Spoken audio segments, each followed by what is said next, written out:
प्रभु का धन्यवाद हो कि आज फिर से एक और इतवार का दिन परमेश्वर की उपस्थिति में आने के लिए परमेश्वर ने हमारे जीवन में सहायता किया है। आज आराधना में इस फर्स्ट शिफ्ट में आए हुए सभी लोगों को प्रभु यीशु मसीह के सामर्थी नाम से आज की आराधना में मैं स्वागत करता हूँ। प्रभु सबका जीवन में कार्य करें, सबको आशीष दे। हालेलुया।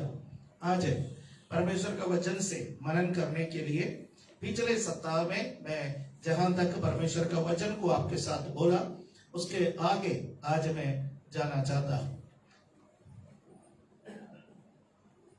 हमारा मनन का विषय है वॉकिंग विथ गॉड, परमेश्वर के संग चलना। उस कड़ी में हम याकूब के जीवन से कुछ बातों को अध्ययन कर रहे हैं। काफी समय से हम याकूब के जीवन से अध्ययन कर रहे हैं। मेरा मकसद ये है कि इस प्रकार जब हम बाइबल में अध्ययन करेंगे, परमेश्वर का वचन का अध्ययन करेंगे, बाइबल की कहानियां लोगों के मन में समझ में आएगा और बच्चों के मन में बाइबल की कहानियां याद रहेंगे और इसमें से परमेश्वर हमसे जो बातचीत करना चाहते हैं वो भी हमारे जीवन में हमें लेने के लिए मौका मिलेगा। आज जब परमेश्वर का वचन से हम जब बात करेंगे, हम उत्पत्ति का पुस्तक 31वां अध्याय में जेनेसिस चैप्टर 31 में पिछले सप्ताह में हमने मनन किया है और 30 और 31 हमने पिछले सप्ताह में मनन किया और 31 के आरंभ में मैंने आपको छोड़ा है। इतना मुझे पता है। याकूब लाबान के घर से भाग रहा है। याकूब ने लाबान के घर में 20 वर्ष की सेवा की। उस 20 वर्ष में 14 वर्ष उन्होंने अपनी दोनों पत्नियों के लिए, लेया और राहेल के लिए उन्होंने सेवा की। और हम इस बात को देखा है कि उसने राहेल के लिए पहला 7 वर्ष सेवा की, लेकिन प्राप्त हुआ लिया। और फिर जब वो गुस्से में भर करके लाबान के पास गया, लाबान ने उससे कहा है कि अब टेंशन लेने की जरूरत नहीं है, ये हमारे गांव की परंपरा है और आप 7 वर्ष और सेवा करोगे तो मैं राहेल की भी शादी आपके साथ कर सकता हूं। ऐसा उसने राहेल से भी 7 वर्ष की और सेवा के पश्चात शादी की। और फिर हम देखते हैं कुल मिलाकर के 20 वर्ष जब लाबान के घर में उसने सेवा की और इस 20 वर्ष के अंदर लाबान ने कई बार 10वीं बार क्या किया है, उसके जो प्रतिफल है उस प्रतिफल को पलटा।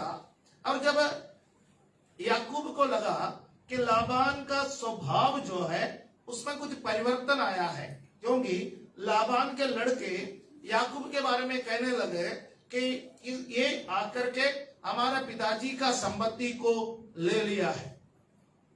20 वर्ष जब बीता तो आप याद रखना, इस 20 वर्ष के अंदर परमेश्वर ने उसको अति धनवान कर दिया था। वो अकेला आया था। जब उसका पिताजी का घर से डर करके वो लाबान के घर पर आया, वो अकेला आया, कोई नहीं था उसके साथ। रास्ते में बेतेल में उन्होंने परमेश्वर का वो दर्शन देखा। स्वप्न के माध्यम से परमेश्वर ने उनसे बातचीत की, मैं तुम्हारा पिता अब्राहम और इसहाक का परमेश्वर हूँ और जहां तू जा रहा है मैं तेरे संग रहूंगा, मैं तेरी रक्षा करूंगा। उन्होंने परमेश्वर के सामने मन्नत भी माना। ये सब हमने पिछले सप्ताह या उससे पहले हमने देखा। लेकिन यहां पर आया, लाबान के घर में आया, 2 पत्नियों से उन्होंने शादी की। लाबान की दोनों बेटियों से शादी की। 2 पत्नी मिले, 2 दासियां मिले, 11 उसके संतान उत्पन्न हुए, बेटे उत्पन्न हुए। उसके बाद हम देखते हैं कि वो नौकर चाकर उसके संग रहा। उसके बाद फिर वो अति धनवान हो गया, पशु संपत्ति में भी अति धनवान हो गया है। अब परमेश्वर का उसके बारे में योजना कुछ और था। परमेश्वर के बारे में याकूब की योजना ये नहीं था कि याकूब लाबान के घर में सेटल हो जाए, है ना। कई बार हमको जब संसारिक आशीष मिलता है हम सेटलमेंट के बारे में सोचते हैं। वाह, कितना अच्छा परमेश्वर है। गवाही क्या है? गवाही क्या है? अधिकांश गवाही आप संसारिक आशीष मिलना है। परमेश्वर ने मुझे घोड़ा दी, गाड़ी दी, हाथी दी, परिवार दी, नौकरी दी, संपत्ति दी, बहुत कुछ परमेश्वर ने दिया, है ना। परमेश्वर ने किसको दिया? मुझे दिया। तो हमारे गवाही का केंद्र कौन है? मैं, राइट।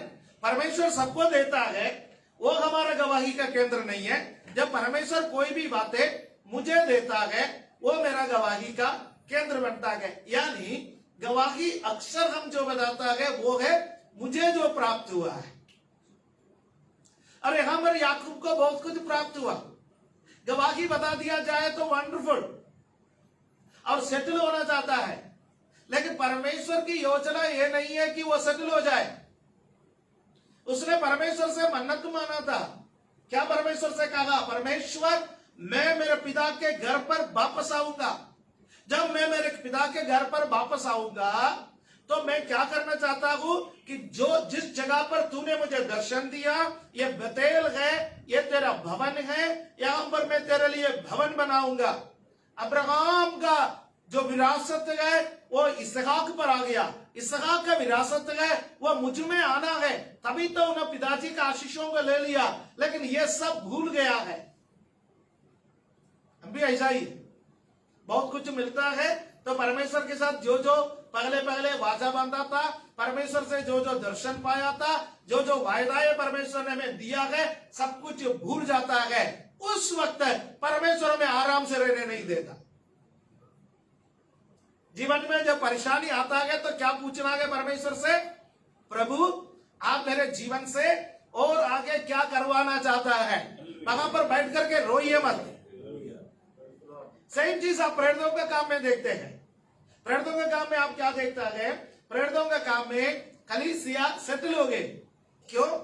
यीशु ने 12 लोगों को चुना, उन 12 लोगों में से एक निगम्मा निकला, और फिर प्रेरितों का काम पहला अध्याय में जब आते हैं, वहां पर उन लोगों ने वायदा को पाया। वायदा पाने से पहले उन्होंने कहा कि पवित्र आत्मा आने से पहले हम लोग क्या करेंगे? गिनती पूरा करें। चुनाव हो रहा है, वहां पर एक व्यक्ति को चुना है, यहूदा इस्करियोता का जगह पर मत्तियास को चुना और गिनती को पूरा किया। 12 लोग इकट्ठे हुआ और फिर और लोगों को जोड़ दिया। 120 लोग इकट्ठे हुए, प्रार्थना की, पवित्र आत्मा उतर आया। पवित्र आत्मा उतर आया तो वहां पर बड़ा हल्ला उल्ला हुआ है। हल्ला उल्ला हुआ तो सारे पड़ोसी आ गए। जगह हल्ला उल्ला होता है कि पड़ोसी आ जाता है। जब पड़ोसी आ जाता है तो पता चलना पवित्र आत्मा आ जाता है। और यशुर भाई ने एक गाना छोड़ दिया, उतरा उतरा, और मैं उम्मीद करता अगले सप्ताह गाएंगे। अभी देख जब वो गाना गाता है, कभी पवित्र आत्मा उतर आता है, कभी पड़ोसी उतर आता है।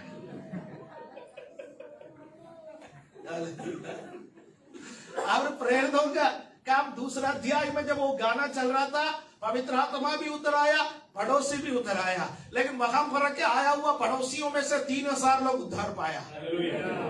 यहाँ पड़ोसी हमें उद्धार दिला रहे हैं, हम सुधर जाते हैं। और हम उम्मीद करते हैं हमारे पड़ोसी भी सुधरेंगे, उद्धार पाएंगे। हालेलुया, आमीन। पवित्र आत्मा जब उतर आए, सब लोग आ गए।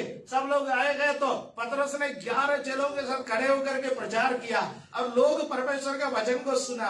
परमेश्वर का वचन को सुन करके लोग उद्धार पाए। 3000 लोग पहला दिन कलीसिया में आ गया, उद्घाटन भाषण हुआ गए, सब कुछ वहां पर हो गया। फिर हम देखते हैं कि 5000 लोग हो गया। फिर होता है कि गिनती करना छोड़ दिया। 5000 के बाद गिनती करना छोड़ दिया, राइट। 5000 तक गिनते रखा। कलीसिया अब कितना का संख्या हो गया? 5000। 5000 के बाद पतरस ने बोला अब गिनना मत, हजारों में हो गया है ना। 5 के बाद फिर 10 हो गया, 15 हो गया, 20 हो गया, व्हाटएवर में भी हो गया। और वहां पर सेटलमेंट आ गया। फिर आपस में झगड़े करने लगे कि खाने पीने के मामले में। झगड़ा हमेशा खाने पीने के मामले में ही होता है। लेग पीस किसको मिला, पनीर वाला पकड़ो कौन खाता है ना, ग्रेवी ज्यादा किसको मिल रहा है, गरम रोटी किसको परोसा जा रहा है। मेरे को तो ठंडी पूड़ी, आपको तो फुला हुआ बड़े बढ़िया पूड़ी मिल गया। ये सब झगड़े का कारण है। और कलीसिया में, वहां के कलीसिया में भी ये होने लगे। यूनानी भाषा बोलने वाले, इब्रानी भाषा बोलने वालों के खिलाफ झगड़ा करने लगे। भैया प्रतिदिन के सेवकाई में हमारी विधवाओं की सुधि कोई नहीं लेता है। तुम अपने अपने विधवाओं को अच्छे अच्छे खिलाते हो और हमारे विधवाओं को बजे कुजे देते हो। तब पतरस ने बोला भैया ऐसा झगड़ा ठीक नहीं है। हम खाने पीने के लिए थोड़ी जमा हुआ है, हम तो जमा हुआ है प्रार्थना के लिए, हम तो जमा हुआ है वचन के लिए, हम तो जमा हुआ है परमेश्वर का आत्मा को प्राप्त करने के लिए। ये झगड़ा तो चलते रहेगा तो मामला कलीसिया निपट जाएगा। जगह झगड़ा है वहां कलीसिया निपट जाता है। ये कलीसिया के अंदर के लोग ज्यादा समझे तो बेहतर है, बाहर के लोग तो इसको अच्छी तरह से समझ जाता है, शैतान भी समझता है, लेकिन अंदर के लोगों को अभी तक ये समझ नहीं है। इसलिए अलग अलग डिनोमिनेशन के, अलग अलग संस्थाओं के कलीसियाएं आपस में लड़ने लगते हैं। मेरी कलीसिया अच्छी है, तेरी कलीसिया अच्छी नहीं है। अरे कलीसिया तो हम में से किसी का नहीं है, कलीसिया का मालिक तो वो बैठा हुआ है। यीशु ने कहा मैं अपनी कलीसिया को बनाऊंगा। आप और मैं कलीसिया को चाह कर भी नहीं बना सकते। ईंट खरीद सकता है, सीमेंट खरीद सकता है, इमारत हम बना सकता है, लेकिन कलीसिया बनाने वाला कौन है? प्रभु यीशु। वो लगातार अपना कलीसिया को बनाते जा रहे हैं। हालेलुया, आमीन। 7वां अध्याय में ये सब बातें आ गया। प्रभु ने कहा ठीक है अब मैं सेटलमेंट कर देता हूं, तुम लोगों का सेटलमेंट ठीक नहीं है। 8वां अध्याय में हम पढ़ते गए, वहां पर कलीसिया में एक बहुत बड़ा उपद्रव आ गया है। प्रेरितों को छोड़ करके बाकी सब तितर बितर हो गए। कहां तितर बितर हो गए? अलग अलग देशों में, अलग अलग जगहों पर तितर बितर हो गए और सुसमाचार फैलने लगा।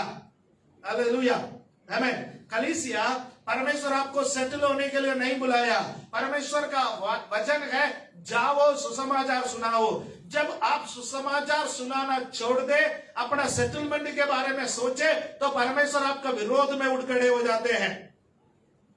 कोई आमीन नहीं, कोई हालेलुया नहीं, कोई प्रेज़ द लॉर्ड नहीं, क्योंकि कोई नहीं चाहता कि परमेश्वर आपके विरोध में उठ खड़े हो जाए। लेकिन मैं सच्चाई बोल रहा हूं। सच्चाई कई बार कड़वी लगती है। करेले का जूस है लेकिन स्वास्थ्य के लिए अच्छा है। नीम मिला हुआ है, बिल्कुल जी। करेले का जूस में नीम मिला करके परमेश्वर कभी कभी दिया जाता है।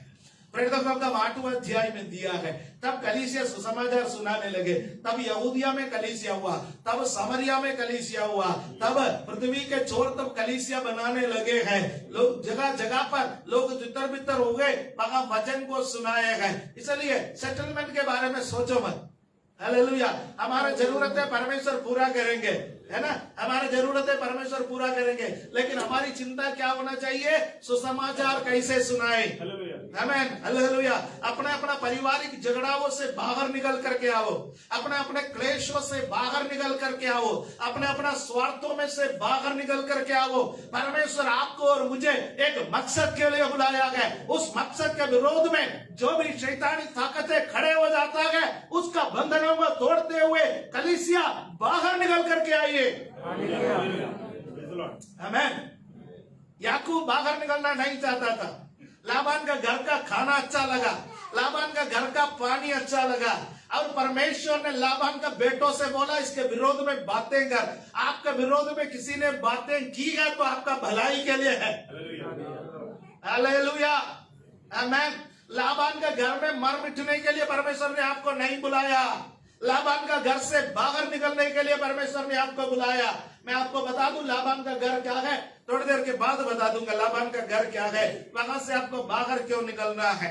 और याकूब के विरोध में लाबान के बच्चों ने बोला तो लाबान को भी लगा है ठीक है ये हमसे ज्यादा धनवान होते जा रहा है, इसलिए इसको भगाना अच्छा है। लेकिन लाबान उसको भगाना नहीं चाहता था, क्योंकि लाबान की संपत्ति साथ साथ बढ़ते जाते थे। और याकूब जैसा ईमानदार बंदा मिलना, याकूब जैसा अच्छा व्यक्ति मिलना एक आसान काम नहीं था। लेकिन परमेश्वर याकूब के पास आता है, परमेश्वर याकूब के पास आता है, क्या बोलता है 31 उसका 31वां अध्याय का 11वां पद में यहाँ पर याकूब से परमेश्वर क्या कहता है, देख लीजिएगा। है तब परमेश्वर के दूत ने स्वप्न में मुझसे कहा, है याकूब। मैंने कहा, क्या आज्ञा। आप उसकी 13वां पद को पढ़िए। यहाँ पर क्या लिखा हुआ है? स्वप्न में परमेश्वर का दूत परमेश्वर याकूब के पास आता है और उससे कहता है, मैं उस बेतेल का परमेश्वर हूं जहां तूने एक खंबे पर तेल डाल दिया था और मेरी मन्नत मानी थी। अब चल, इस देश से निकलकर अपनी जन्मभूमि को लौट जा। है तो यह सोच रहा है लाबान का घर में तो आराम से रहेगा क्या? तुझे यहां पर रखने के लिए मैं लेके आया नहीं, तुझे एक जाति बनाने के लिए, तुझे आशीष देने के लिए मैं तुझे यहां पर लेकर के आया, तुझे अपना पैरों पर खड़ा करने के लिए मैं तुझे यहां पर लेकर के आया। याकूब उस समय तक अपने पैरों पर खड़ा नहीं था जब तक लाबान के घर में नहीं पहुंचा। उसको किसी वैसाखी की जरूरत थी। अपने मां के पीछे पीछे घूमने वाला लड़का था।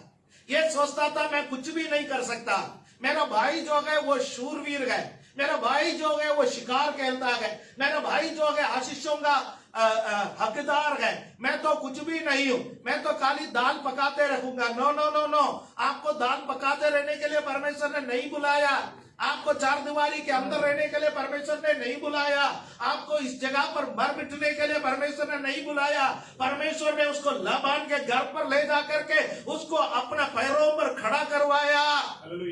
हालेलुया।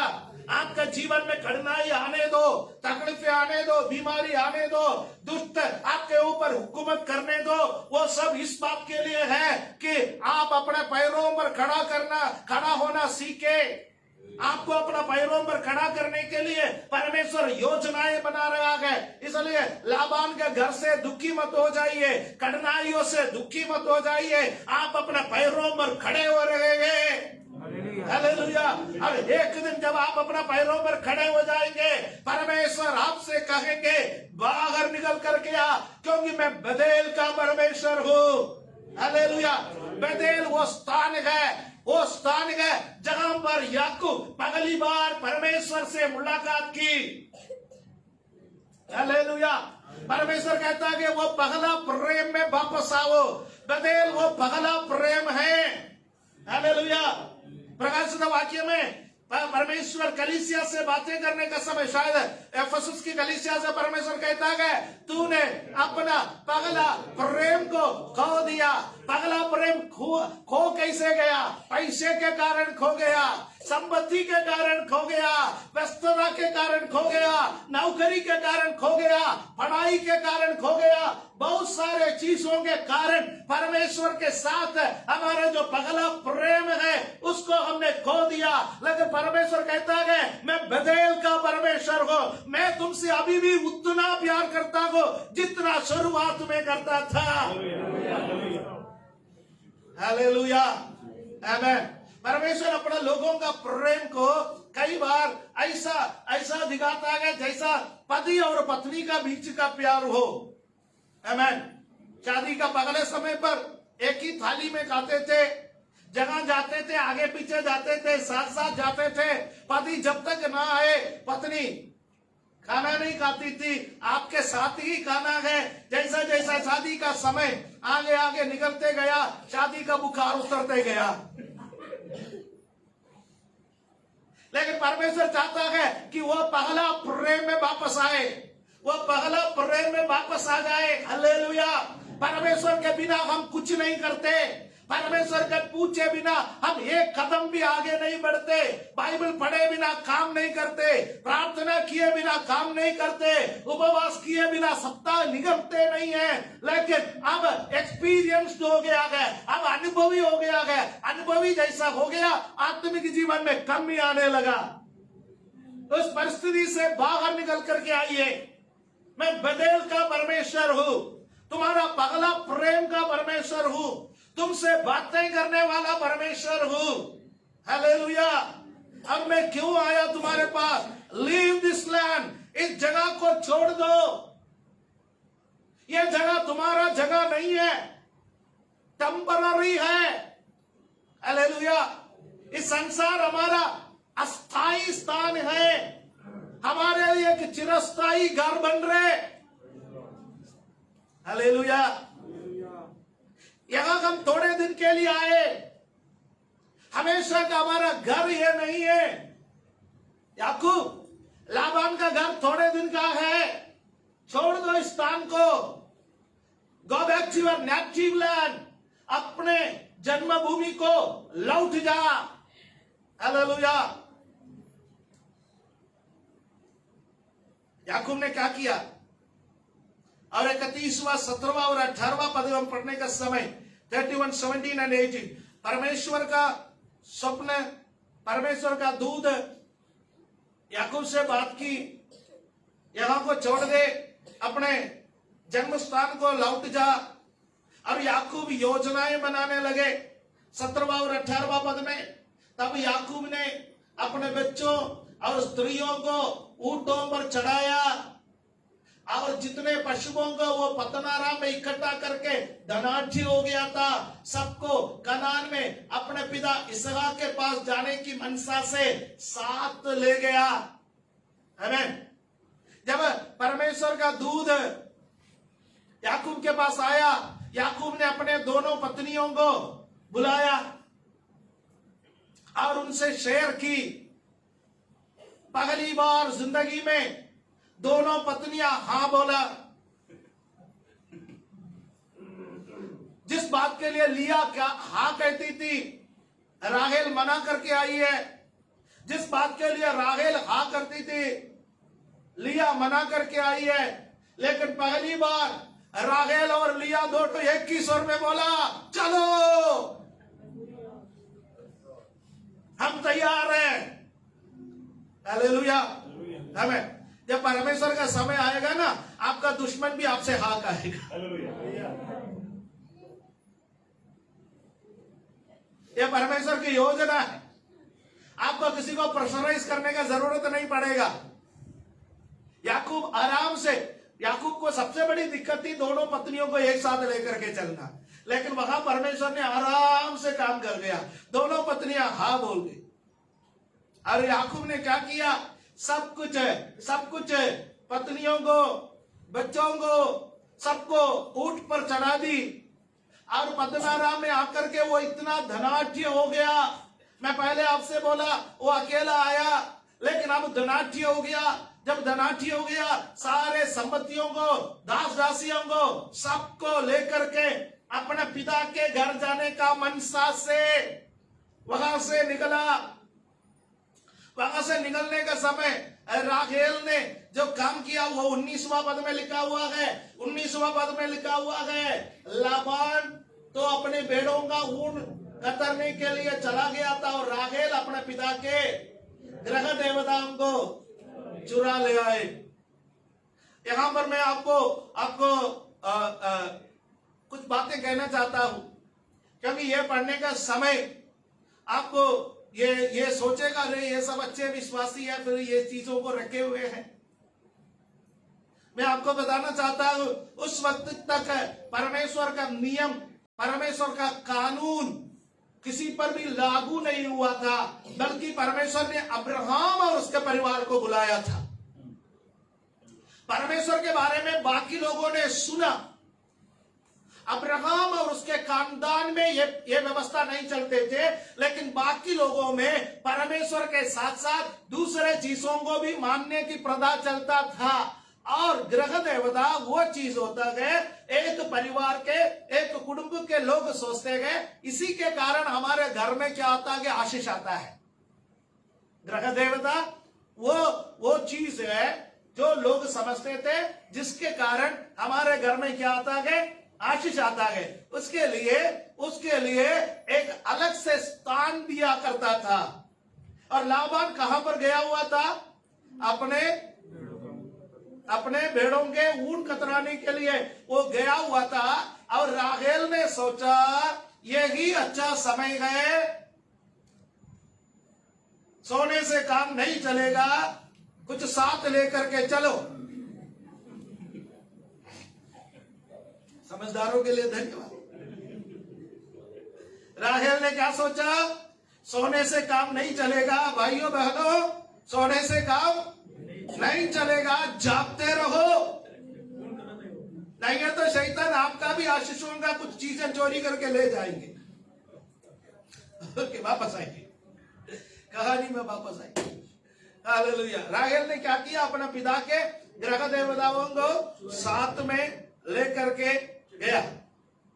अब उसका 20वां पद में हम देखते हैं, अतः याकूब लाबान अरामी के पास से चोरी से चला गया, उसको ना बताया कि मैं भाग जाता हूं। याकूब के जीवन में एक अजीब सा डर लगा रहता था। कुछ विश्वासी ऐसा है हमेशा डरता है, हर बात के लिए डरता है। परमेश्वर ने आपको डरने के लिए नहीं बुलाया। हर प्रकार का डर को ढूंढो। डर किसकी ओर से है? शैतान की ओर से। वचन में लिखा हुआ है, परमेश्वर ने हमें डर की आत्मा नहीं दी। यदि पवित्र आत्मा हमारे अंदर है तो फिर डर को हमारे जीवन में कोई स्थान नहीं है। याकूब का स्वभाव को आप देखो, हर बात पर डरने वाला एक बंदा। परमेश्वर दर्शन देता है, परमेश्वर बातें करता है, उसके बावजूद याकूब डर रहे। मेरा सवाल है, लाबान घर पर होता, यदि याकूब जाकर के लाबान से कह दिया होता, मेरा परमेश्वर ने मुझे दर्शन दिया, अपने पिता के घर को लौट जाओ और मैं जाना चाहता हूं, क्या लाबान उसको जाने देता? दे भी सकता है, नहीं भी दे सकता है। दे सकता है तो वेल एंड गुड, अच्छा है। यदि नहीं दे सकता है तो कौन बैठा है? परमेश्वर बैठा है। याकूब, तू किसके कदम पर किसके आदेश पर कदम बढ़ा रहे? परमेश्वर के आदेश पर कदम बढ़ा रहे। तो परमेश्वर के आदेश पर यदि तू कदम बढ़ा रहा है तो सामने वाले को बदलने का जिम्मेवारी तुम्हारा नहीं है, सामने वाले को बदलने की जिम्मेवारी परमेश्वर का है। सुनिए,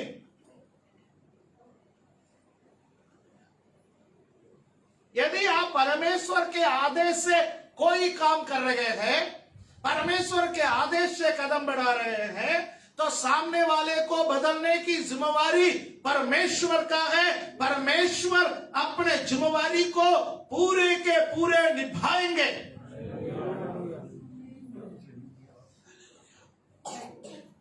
राजा दाऊद ने क्या कहा? यहोवा मेरे संग है, मैं किससे डरूं? यहोवा मेरा जीवन का ज्योति है, मैं किसका भय खाऊं? लेकिन यहां पर आप दाऊद का जीवन, याकूब का जीवन को यहां पर देख सकते हैं, कदम कदम पर डरने वाला व्यक्ति। इसलिए लाबान को फिर से धोखा दिया, है ना? इंग्लिश बाइबल में लिखा है लाबान को उसने फिर से धोखा दिया। यहां पर लिखा है चोरी से चला गया। He deceived Laban. बिना बताए वहां से चला गया। और राहेल क्या साथ लेके गया वो ना भूले, क्योंकि थोड़ी देर के बाद हम उसके बारे में बातें करेंगे। परमेश्वर ने याकूब को सुरक्षा का सफर का ऑफर दिया था। मैं ले जाऊंगा, मैं तुम्हारे संग हूं, मैं बदेल का परमेश्वर हूं, तू छोड़ दे इस देश को और अपने पिता के घर को चला जा।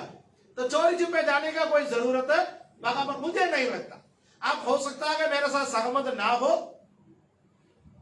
कुछ परमेश्वर के दास मेरे साथ सहमत ना हो, लेकिन मैं हमेशा कहता हूं चोरी छिपे करने का जरूरत नहीं है। इसलिए मैं किसी को चोरी छिपे बपतिस्मा नहीं देता। कई लोग चोरी छिपे बपतिस्मा देने वाले लोग हैं, लेकिन मैं किसी को नहीं देता। किसी औरत को बपतिस्मा के लिए प्रभु ने योजना बनाया, उसका आत्मी को सहमत प्रभु कराएगा, मेरा विश्वास है। मैं उस समय तक इंतजार करता हूं। हालेलुया। क्यों? क्योंकि मेरा परमेश्वर असंभवों को संभव करने वाला परमेश्वर है। वो पत्थर दिल को भी मोब के तरफ पिघलाने का सामर्थ्य रखता है। इसलिए इंतजार कीजिए, इंतजार कीजिए, इन वायदा को पकड़े रखिए। परमेश्वर, आपने मुझे बुलाया, आपने मुझे आदेश दिया, सामने वाले को बदलने के लिए आप सामर्थ्य है। जब तक सामने वाला नहीं बदलेंगे मैं इंतजार करूंगा। हालेलुया, आमीन। अब यहां पर आप देखिए 22 में 31 का 22 31वां अध्याय का 22वां पद में, तीसरे दिन लाबान को समाचार मिला याकूब भाग गया है। तीसरा दिन। परमेश्वर भी बहुत दयालु है। आप गलती करते हैं फिर भी परमेश्वर अपना योजना के लिए उसको इस्तेमाल करता है। तीसरा दिन लाबान को पता चला। अब 23वां पद में लिखा गया याकूब इतना तेजी से चला, 7वां दिन लाबान याकूब के संग पहुंचा। तो 7 दिन में उसने इतना सफर तय किया था।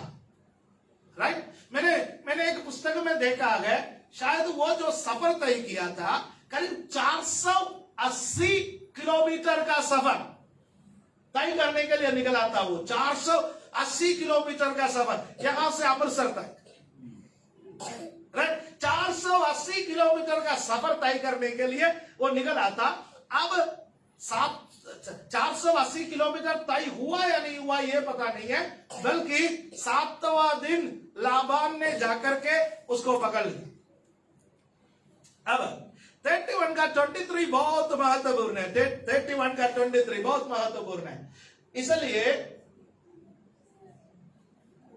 उसने अपने भाइयों को साथ लेकर उसका 7 दिन तक पीछा किया और गिलाद के पहाड़ी देश में उसको जा पकड़ा। 24 में, ओके 24। तब परमेश्वर ने रात के स्वप्न में अरामी लाबान के पास आकर कहा, सावधान रह, तू याकूब से ना तो भला कहना ना बुरा।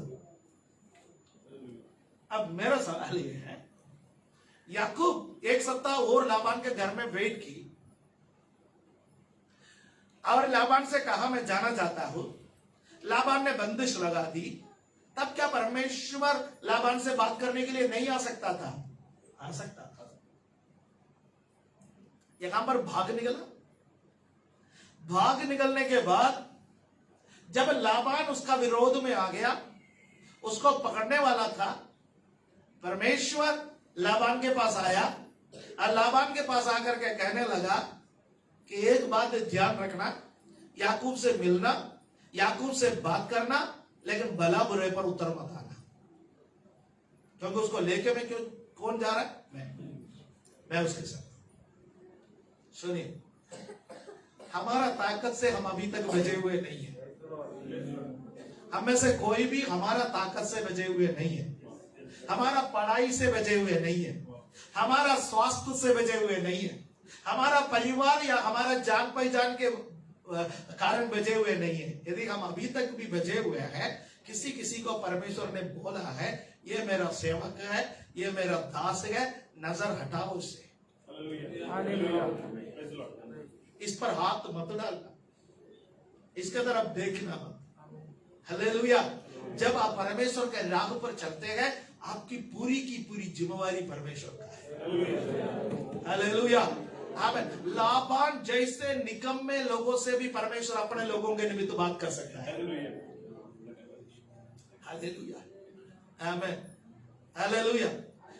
मेरे जीवन में मैं आपको बता दूं, प्रभु के सेवकाई में जब से आया है, ऐसे लोग थे जिनसे हमने उम्मीद किया ये हमारे विरोधी हो सकते हैं, लेकिन वो हमारे पक्ष में हमेशा बातें की। क्यों बातें की? क्योंकि परमेश्वर ने लोगों को तैयार किया। परमेश्वर ने लोगों से बोला है ये मेरा सेवक है, इस पर हाथ मत डालना।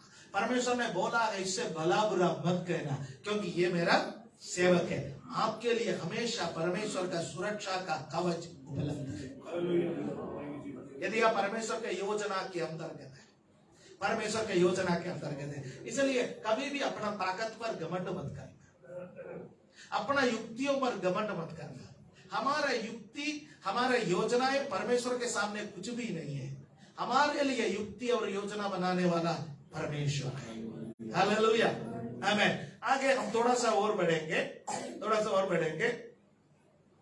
अब 31 का 26 हम पढ़ने का समय, 31 का 26 पढ़ने का समय, यहाँ पर लाबान क्या कह रहा है? तब लाबान याकूब से कहने लगा, तूने ये क्या किया कि मेरे पास से चोरी से चला आया और मेरी बेटियों को भी ऐसा ले आया जैसा कोई तलवार के बल से बंदी बनाए गए हो।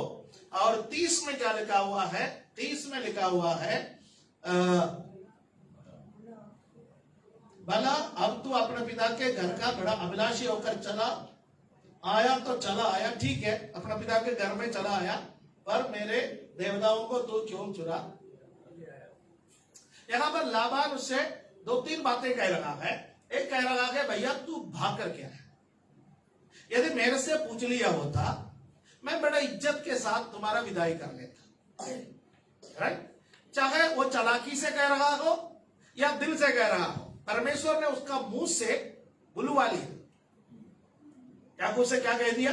तुझे भाग जाने की कोई जरूरत नहीं था, मैं इज्जत से विदा करता, मेरे से बातें कर लिया होता, मैं अपने बेटे बेटियों को चूम लेता, मेरे बच्चों को चूम लेता, उसके बाद तुझे इज्जत के साथ विदा करता। चलो कोई बात नहीं, तू गया तो गया भाई, 20 बच्चे तेरे लेके गया, तू अपना पिता का घर का इतना अभिलाषी हो गया, मैं 3 दिन तक इंतजार करने में तेरे को भारी पड़ गया होगा, परंतु तूने जो गलती की वो है, तू जाने के बाद मैं अपना घर में जाकर के देखा, मेरा लकी आइडल्स वहां पर नहीं है ना, मेरा आशीष आने वाला चीजें वहां पर नहीं है, तू उसको भी चुरा करके लेके आया, भैया क्यों ऐसा किया?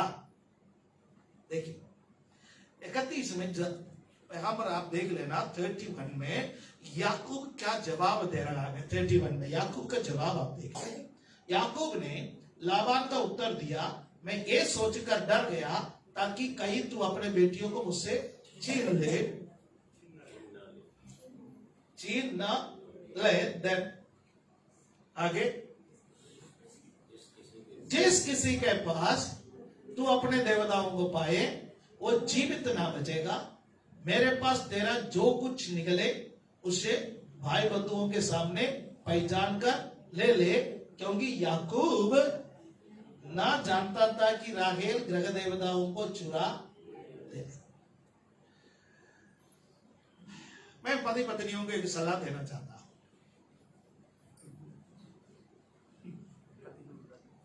जब मैं पति पत्नी के बारे में आता गया तो आप लोग डर लगता है।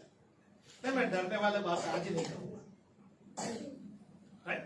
मैं पति पत्नियों को एक सलाह देना चाहता हूं, एक दूसरे से छिपा करके कोई काम मत कर। एक दूसरे से छिपा करके कोई काम मत करना है। नोटबंदी आया तो पता चला कहां से पैसा निकला, हाँ कौन कितने पानी में है, नोटबंदी पर पता चला। अरे बैंक जा रहे हो?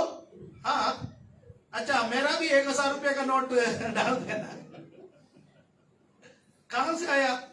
अरे दाल के डब्बे में था। ओके, छोड़िए, सिंपल बात है, सिंपल, वेरी सिंपल। क्योंकि यदि पति और पत्नी चोरी छिपे काम करेंगे तो एक दूसरे के लिए श्राप का कारण बनेगा। इसलिए हमें चोरी छिपे कोई काम नहीं करना चाहिए। गलती तो राहेल ने की, 7 दिन का सफर हो गया, 7 दिन का, और ये जो बात चल रहा है 8वां या 9वां दिन की बात है, मिनिमम 8वां दिन की बात है। इसी बीच में राहेल याकूब को कहना चाहिए था कि भागते भागते मैंने एक और काम करके आए हैं, क्योंकि ये मुझे विरासत में मिला। विरासत में क्यों मिला? पति भी धोखेबाज और पप्पा भी धोखेबाज। राइट? कांटे के नीचे से क्या उगाएगा? कांटा ही उगाएंगे, है ना। लाबान भी धोखा देने वाला और पति भी धोखा देने वाला, और स्वभाव किसमें भी आए? बेटी और पत्नी में भी वो स्वभाव आया। आप जिसके साथ रहोगे उसका स्वभाव ही आप में आएंगे, इसलिए सोच समझ करके कंपनी बनाइए। खैर पापा मम्मी तो बदल नहीं सकते, पति भी मत बदलना। कुछ चीजें रिश्ता ऐसा है ना, हम बदल नहीं सकते है? जिससे परमेश्वर ने जोड़ा मनुष्य उसे अलग ना करे। चाहे कुछ भी हो जाए, अलग करने का व्यवस्था बाइबल में नहीं है, राइट। तो इसलिए यहां पर क्या हुआ कि राहेल ये 7 दिन के अंदर याकूब को कह सकती थी, मैंने ऐसा एक काम किया, अच्छा किया हो या बुरा किया हो, आप न्याय करो। कम से कम जब लाबान आया तो याकूब से सवाल किया, तो याकूब को पता होना चाहिए था ये बात, लेकिन याकूब को पता नहीं हुआ। तो इसलिए उन्होंने एक श्राप दी। क्या श्राप दी? पहले तो लाबान से थोड़ा सा ऐसा बात की उसे में, उसके बाद कहा जिस किसी के पास मिल जाए आप ले लो, लेकिन वो व्यक्ति मर जाए।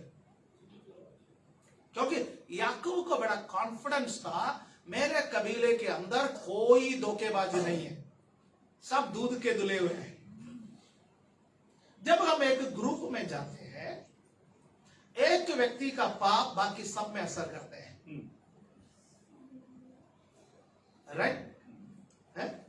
एक ग्रुप में जब हम जाते हैं, जब हम कलीसिया में लगे रहता है, एक व्यक्ति कलीसिया का पाप करे, वो पाप के असर पूरी कलीसिया में, पूरे समूह में आ सकता है। इसलिए क्या प्रार्थना क्या करना है? प्रभु प्रभु मेरा वजह से मेरी कलीसिया बदनाम ना हो, मेरा वजह से मेरे परिवार में श्राप ना आए, मेरा वजह से मेरी कलीसिया में श्राप ना आए, मेरा वजह से मेरे देश में श्राप ना आए। इसलिए हम यदि ऐसा विचारधारा रखेंगे, हम आशीषित व्यक्ति बनेंगे, हमारा परिवार आशीषित होंगे, हमारी कलीसिया आशीषित होगी, राइट। एक दो बात बोल करके मैं यहाँ स्टॉप करना चाहता हूँ, क्योंकि समय हो गया है। मैं आगे बढ़ना चाहता था, लेकिन क्या करूं, मजबूरी है, बातें बोलना भी है, आगे बढ़ना भी है? ये हम लोगों के साथ ये मजबूरी बने रहते हैं। इसलिए मैं खंडों में प्रचार करता हूं। आपको बोर तो नहीं हो जाता है मैं खंडों में प्रचार करने से? नहीं होते, सच्चाई बोल रहे। थोड़ी देर पहले सुना, झूठ मत बोलना। Okay good. ओके, यहां पर क्या हुआ, मैं आपको क्या बोला, पति पत्नी के बीच में पर्दा नहीं होना है, कोई किसी से चोरी छुपे छिपा करके कोई काम नहीं करना है। यहां पर राहेल ने याकूब को नहीं बताया और याकूब से चोरी छिपे काम किया, आकर याकूब ने उसको श्राप दी। क्या श्राप दिया? कि जिस किसी के पास भी वो है वो मर जाए। लाबान ने तो हर जगह छानबीन की, और राहेल ने जो नाटक भी किया वो भी बाइबल में लिखा हुआ है, उसको मिला नहीं, लाबान को मिला नहीं। चोरी पकड़ा जाए या ना पकड़ा जाए वो कोई बड़ी बात नहीं है, जब आप गलती करते हैं उसको देखने वाला एक परमेश्वर। आप परमेश्वर से कोई भी बातें छिपा नहीं सकते। हम लोग हमारे जीवन में मनुष्य से छिपा सकते हैं, मैं आपसे और आप मुझसे छिपा सकते हैं, हम परिवार में एक दूसरे से छिपा सकते हैं, मित्रों से भी हम छिपा सकते हैं, सब कुछ हम छिपा करके कर सकता है। लेकिन परमेश्वर के सामने सब कुछ नंगे और खुले हैं, उसकी आगे आग की ज्वाला के समान है, उससे कुछ भी छिपा करके हम नहीं कर सकते। ये बात ध्यान रखना। अब हम जाएंगे प्रोवर्ब्स, नीति वचन 18वां अध्याय उसका 21वां पद में जाएंगे। प्रोवर्ब्स 18:21, ये बहुत ध्यान रखना विश्वासी, खास तौर से नया नियम का विश्वासी लोग ध्यान रखना। जीव के वश में मृत्यु और जीवन दोनों होते हैं, और जो उसे काम में लाना जानता है वह उसका फल भोगेगा। जीव के वश में है ना, जीव के वश में। The tongue has the power of life and death.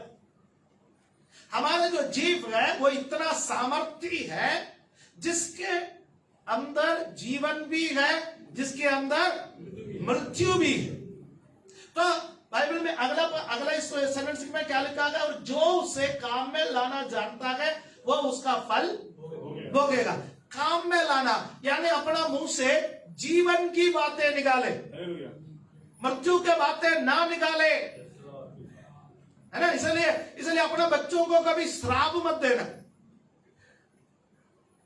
अब कुछ लोग कहते तू कभी नहीं सुधरेगा, अपने बच्चों को कभी ऐसा मत बोलना। बोलो तू सुधरेगा, तू भी सुधरेगा, तेरा बाप भी सुधरेगा।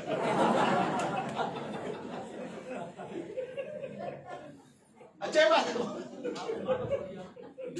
माँ को छोड़ दिया, माँ तो सुधरी हुई है। कभी कभी महिलाओं का तारीफ भी करना चाहिए। नहीं, ये ध्यान रखो, मैं भी लेडीज हॉस्टल में रहता हूँ, हमको भी अपना जानकारी है।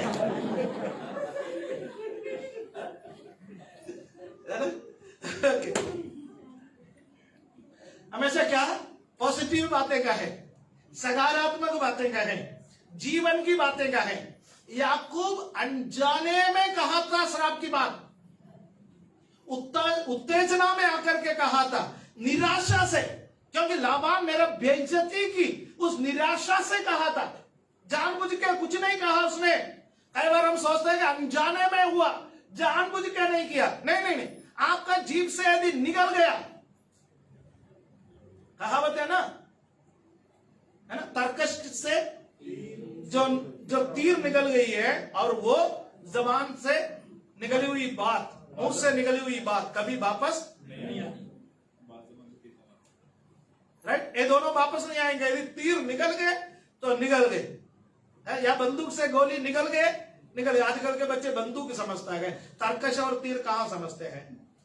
वो तो साल में एक ही बार आता है, बाकी समय बंदूक चलता है। आप सब बड़े समझदार लोग हैं, मैं सोचा खाली मैं ही समझदार हूं। ओके, तो इसलिए हमारे जीव के वश में क्या क्या है? हमारे जीव के वश में जीवन और मृत्यु। कौन सी चीज निकालना है? जीवन की बात निकालना है। Right, okay. हुआ क्या? 35:19, जेनेसिस 35:19, उसका 35वां अध्याय, उसका 19वां पद को जब पढ़ते हैं, उत्पत्ति 35 नहीं है बेटा, कोई पढ़िए। यो राहेल मर गई, हाँ, और एफ्राता अर्थात बेतलम के मार्ग में उसको मिट्टी दी गई। राहेल मर गई। मरने का कारण क्या था? उसने एक और बच्चे को कंसीव की, बेन्यामीन को। राहेल से पहले एक संतान था, यूसुफ। ठीक है, राहेल से यूसुफ आया।